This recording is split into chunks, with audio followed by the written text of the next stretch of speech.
Selamat malam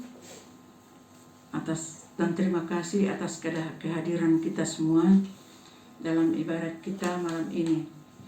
Ibadat kita dirangkaikan dengan pendalaman iman yang keempat yang akan dipimpin oleh Bapak Peter Fernandes dan pembacaan dari adik Novita, di mana subtema kita malam ini yaitu pada pertemuan keempat, pembangunan kehidupan ekonomi yang berbelarasa. Kepada Bapak kami persilahkan. Terima kasih.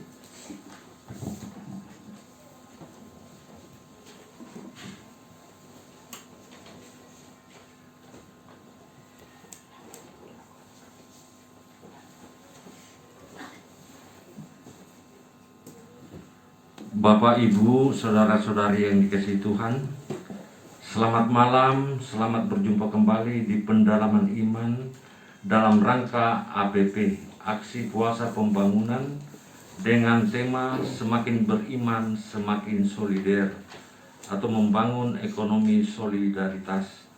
Dan subtema pada pertemuan yang keempat ini, Membangun Kehidupan Ekonomi yang Berbelarasa. Melalui pertemuan yang keempat ini, hasil yang diharapkan, pertama, diharapkan umat semakin dapat membangun kehidupan ekonomi yang berbelarasa. Kedua, diharapkan umat sanggup mewujudkan kemampuan dirinya untuk berbagi. Ketiga, diharapkan umat semakin menyadari bahwa berbelarasa adalah wujud cinta kasih Allah kepada sesama. Keempat, diharapkan umat semakin mensyukuri anugerah dan berkat Allah dalam dirinya dengan cara berbagi. Mari kita awali pendalaman iman dengan lagu pembukaan. Mari kita buka ibadah kita malam ini dengan lagu pembukaan dari Puji Syukur 691.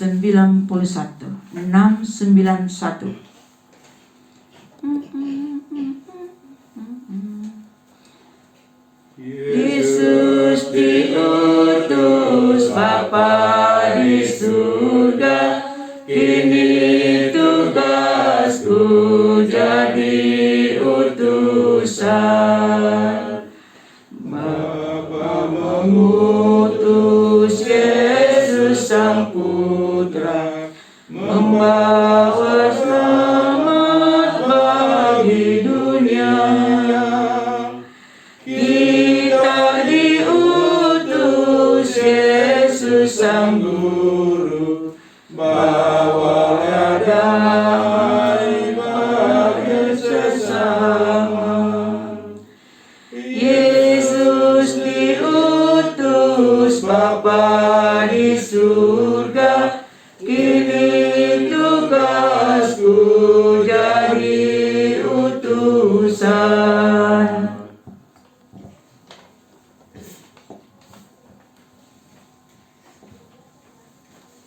Dalam nama Bapa dan Putra dan Roh Kudus. Amin. Semoga rahmat Tuhan kita Yesus Kristus, cinta kasih Allah dalam persekutuan Roh Kudus selalu menyertai kita sekarang dan selama-lamanya. Ibu bapa, saudara-saudari yang dikasihi Tuhan, subtema pada pertemuan kita yang keempat ini, membangun kehidupan ekonomi yang berbelarasa. Berbelarasa atau belas kasihan atau rasa simpati terhadap penderitaan sesamanya yang dinyatakan dengan keinginan untuk menolong. Namun makna sikap simpati lebih cenderung pada rasa belas kasihan, tetapi tidak dinyatakan dalam sikap nyata untuk menolong. Itulah sebabnya setiap kali disebutkan, tergeraklah hati Yesus oleh belas kasihan, maka selalu diikuti dengan suatu tindakan nyata dari Tuhan Yesus sebagai jalan keluar dalam permasalahan tersebut. Misalnya dalam Injil Matius bab 13 ayat 14 yang berkata, ia melihat orang banyak yang besar jumlahnya, maka tergeraklah hatinya oleh belas kasihan kepada mereka, dan ia menyembuhkan mereka yang sakit. Setiap kali Tuhan Yesus tergerak oleh belas kasihan, maka Yesus segera bertindak untuk menolong. Sikap bela rasa Kristus kepada setiap orang yang menderita merupakan dasar dari seluruh karya nyatanya. Jadi pribadi Tuhan Yesus yang sesungguhnya adalah rasa belas kasih. Bacaan kitab suci yang dijadikan bahan renungan pada pertemuan keempat ini adalah contoh nyata perbuatan belas kasih yang digunakan oleh Yesus sebagaimana tertulis dalam Lukas 21 ayat 1 sampai dengan 4, yaitu tentang persembahan seorang janda miskin yang sebentar akan kita dengarkan.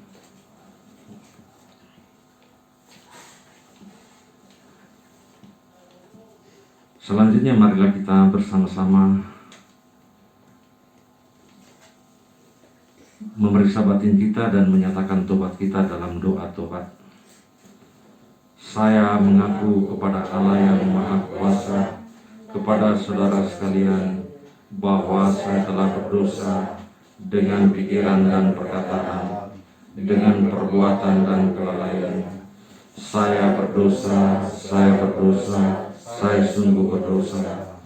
Oleh sebab itu saya mohon kepada Santa Maria, kepada para malaikat dan orang kudus, dan kepada saudara sekalian, supaya mendoakan saya pada Allah Tuhan kita. Semoga Allah yang Maha Kuasa mengasihani kita, mengampuni dosa kita, dan mengantar kita ke hidup yang kekal. Amin. Marilah berdoa. Ya Allah yang Maha Baik, kami bersyukur atas kasih setiamu yang senantiasa menyertai kami, khususnya di saat kami berada dalam kesulitan hidup. Terima kasih karena pada kesempatan ini Engkau telah mengumpulkan kami kembali sebagai saudara seiman. Kami hendak membaca dan merenungkan sabdamu.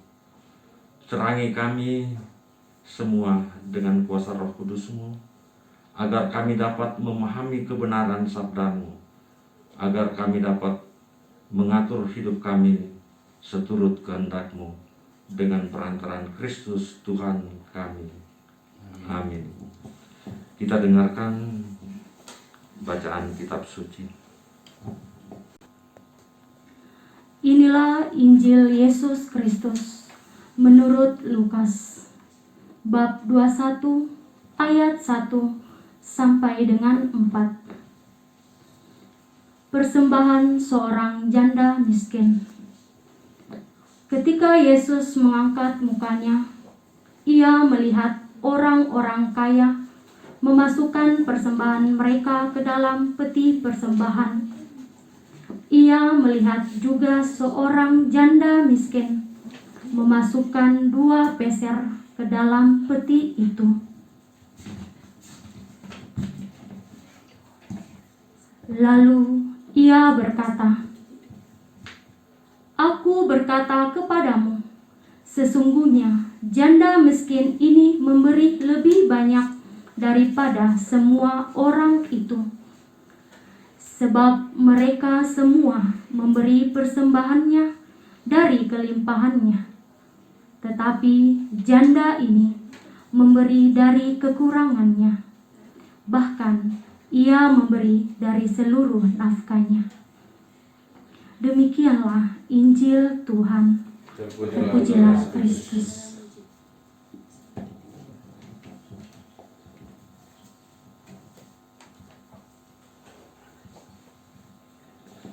Ibu bapak, saudara-saudari yang dikasihi Tuhan, sekarang kita masuk dalam pertanyaan renungan.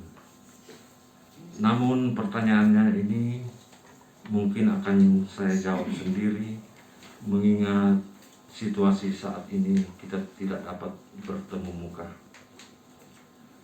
Pertanyaan yang pertama, menurut Anda apa yang dipikirkan Yesus ketika melihat orang-orang kaya memasukkan persembahan mereka ke dalam peti persembahan? Jawabnya, ketika Yesus mengangkat mukanya, ia melihat orang-orang kaya memasukkan persembahan mereka ke dalam peti persembahan. Pertanyaan kedua, dan apa yang dipikirkan Yesus ketika melihat seorang janda miskin memasukkan 2 peser ke dalam peti itu? Jawabnya, pertama, peser adalah mata uang tembaga yang paling kecil jumlahnya. Bandingkan dengan 1 dinar, maka uang Romawi, di mana 1 dinar adalah upah pekerja harian untuk 1 hari. 1 dinar sebanding dengan 128 peser. Yang kedua, Yesus kagum akan keberadaan janda miskin itu yang memberikan seluruh nafkah hidupnya sebagai persembahan. Pertanyaan ketiga, mengapa Yesus mengatakan bahwa janda miskin ini memberi lebih banyak daripada semua orang? Jawabnya, janda miskin itu hanya memberikan sedikit saja, tetapi ternyata jumlah sedikit itu adalah jumlah seluruh nafkahnya. Dia memberi dari kekurangannya. Kedua, pemberian sang janda yang miskin bukan soal jumlahnya, tetapi terutama semangat dan kerelaan berbagi. Bahkan dari kekurangannya. Sikap inilah yang dipuji oleh Yesus dan dijadikan contoh kepada murid-muridnya. Pertanyaan keempat, kesimpulan apakah yang dapat ditarik dari kisah tentang persembahan seorang janda miskin di atas? Jawabnya adalah, keutamaan hidup Kristiani tidak pertama-tama diukur dari materi, tetapi pada ketulusan hati untuk memberi, berkurban dengan berbela rasa.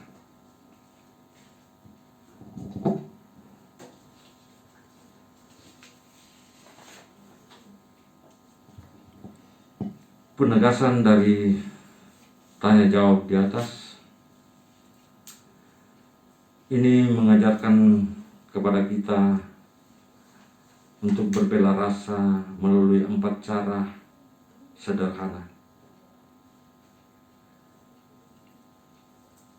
Pertama, sampaikan pesan dengan bahasa yang sederhana. Ketika anak memasuki usia 5-8 tahun, ia biasanya akan lebih kritis terhadap lingkungan sekitarnya.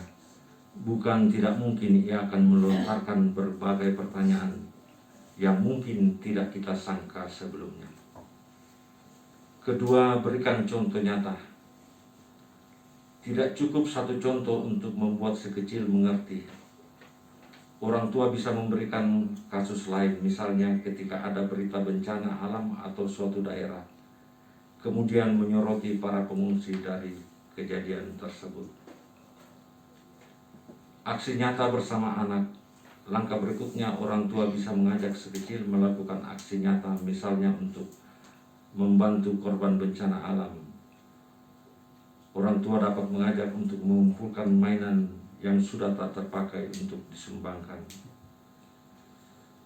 Jangan lelah saat anak terus bertanya. Dalam menumbuhkan dan mengajarkan anak peduli dengan sesama, tentu akan banyak pertanyaan yang akan ia lontarkan. Hal ini disebabkan karena ia belum mengerti konsep kurang beruntung yang dialami oleh teman-temannya. Mari kita masuk dalam doa umat.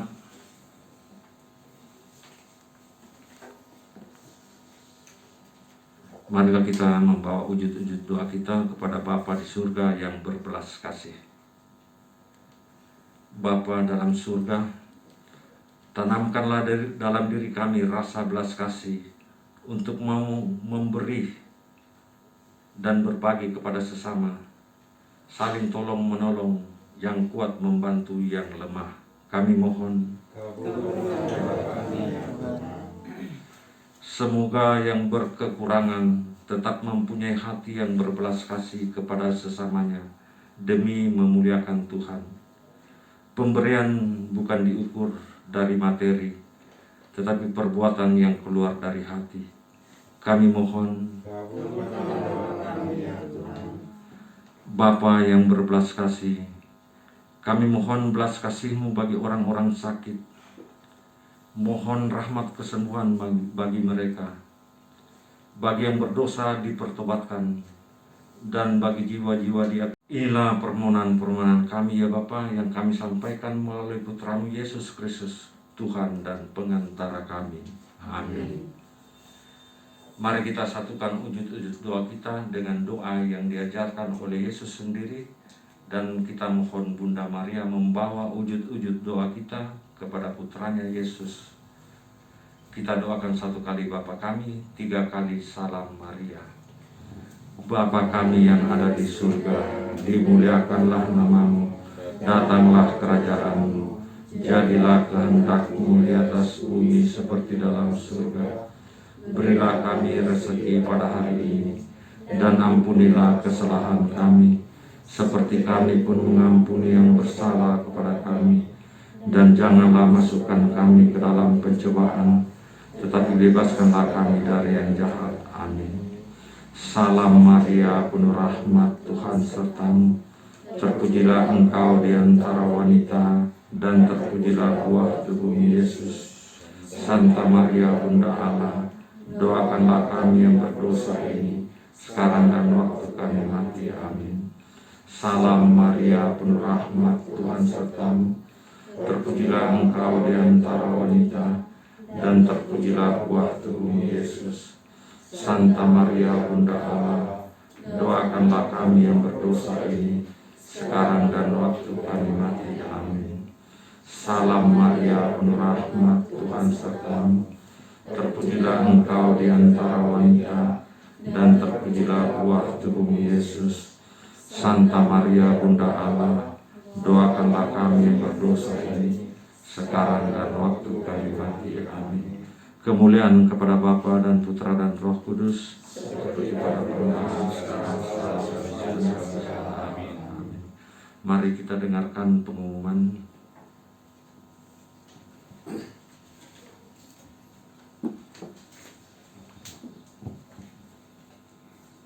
Terima kasih kepada Pak Peter Fernandes yang boleh memimpin kita pada malam ini, juga kepada adik Novitasari.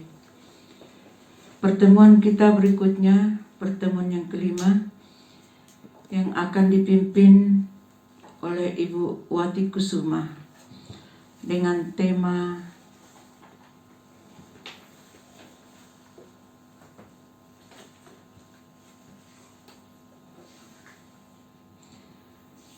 berbela rasa untuk kemuliaan Allah.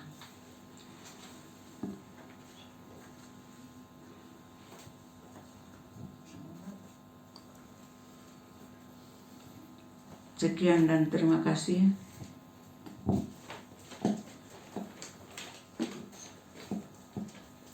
Mari kita tutup ibadat kita dengan doa. Marilah berdoa. Ya Allah yang Maha Cinta, kami bersyukur atas sabda-Mu yang menginspirasi kami.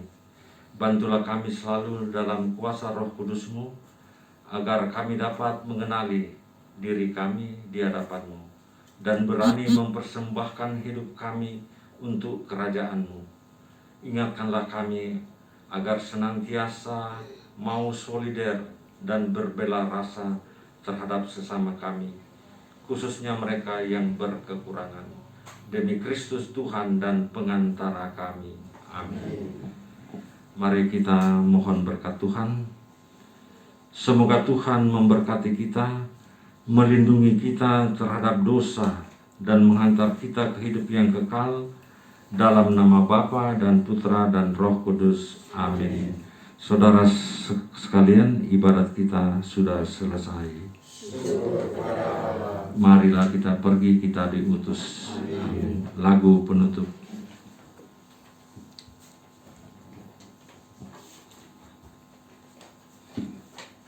Lagu penutup dari Puji Syukur 580.